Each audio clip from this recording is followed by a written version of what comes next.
Halo semuanya, kami dari kelompok Indonesia di Tengah Konstelasi Perang Dingin. Saya Talenta, saya Igar. Saya Reva, saya Salsa, saya Amal. Ya, selamat menikmati video diskusi kami. Dadah. Terima kasih.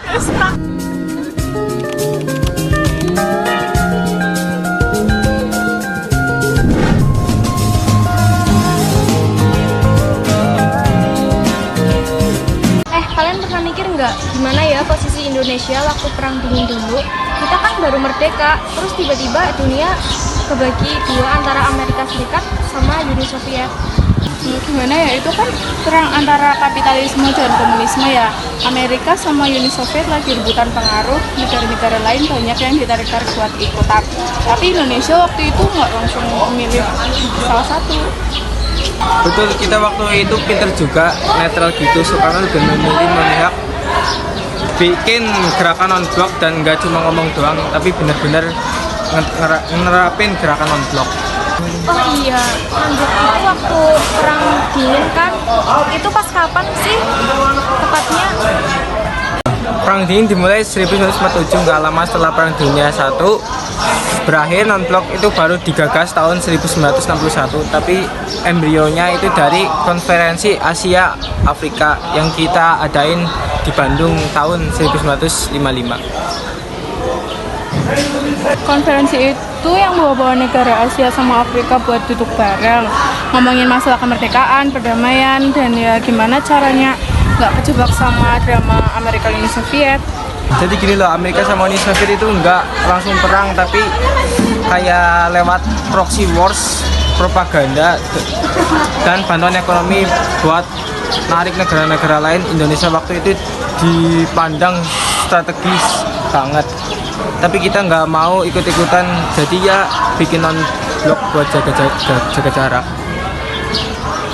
Menarik juga ya, jadi kita netral tapi bukan berarti nggak ngapa-ngapain.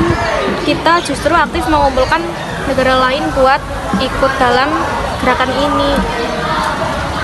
Persis, Soekarno waktu itu jelas nggak mau Indonesia jadi poin buat salah satu blok. Dia lebih milih Indonesia jadi pemimpin yang ngasih contoh buat negara-negara lain, terutama yang baru merdeka. Jadi waktu KAA itu negara-negara Asia dan Afrika kumpul buat saling bantu menjaga kedaulatan ya. Itu keren banget sih, apalagi banyak negara yang baru mereka dari penjajahan. Yap, dan dari situ lahirlah Dasar Bandung, prinsip-prinsip yang dipakai buat memandu negara-negara berkembang supaya tetap merdeka dan enggak kebawa antara dua blok besar tadi. Kalau dipikir-pikir itu strategis banget. Indonesia jadi pionir GNB dan sampai sekarang masih relevan ya. Meskipun perang dingin udah berakhir, prinsip-prinsipnya tetap dipakai. Ya intinya Indonesia waktu itu nggak cuma bertahan di tengah tekanan perang dingin, tapi juga membantu negara-negara lain buat tetap independen.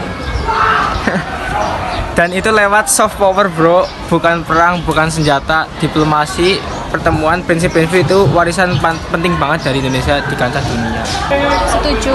Aku baru sadar kalau Indonesia waktu itu nggak cuma diem atau mengikuti arus, justru berani melawan arus besar dengan cara kita sendiri.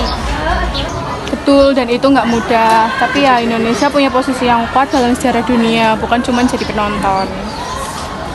Dan sampai sekarang banyak negara yang masih berkiblat pada prinsip-prinsip non-blok buat menjaga kedaulatan negara, kedaulatan mereka.